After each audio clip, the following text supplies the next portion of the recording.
আপোনাৰ জীৱনৰ প্ৰতিটো দিনেই গুৰুত্বপূৰ্ণ।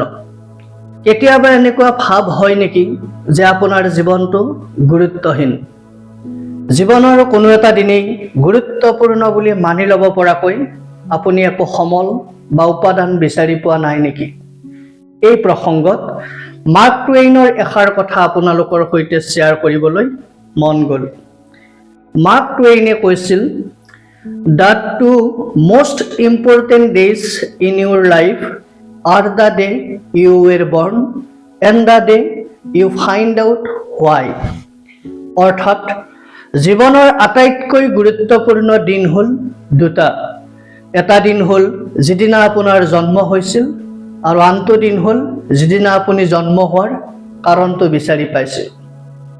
মানুহ হিচাপে আপুনি বা মই এদিন এই পৃথিৱীৰ কোলাত জন্ম লৈছোঁ।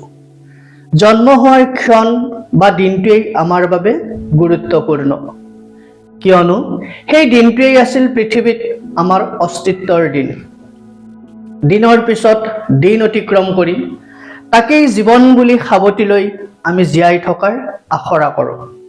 মনত ৰাখিব, আপুনি জীয়াই থকাটোৱেই যথেষ্ট নহয়।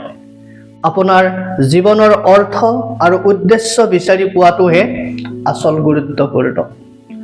আপুনি যিদিনা নিজকে প্ৰশ্ন কৰিব, কিয় জন্ম ল'লে এই পৃথিৱীত, সেই প্ৰশ্নটোৰ উত্তৰ বিচাৰি যেতিয়া জীৱনৰ লক্ষ্য, উদ্দেশ্য বা আপোনাৰ প্ৰকৃত কৰ্ম আৱিষ্কাৰ কৰিব পাৰিব, সেই দিনটোৱেই আপোনাৰ বাবে হৈ পৰিব দ্বিতীয় গুৰুত্বপূৰ্ণ দিন।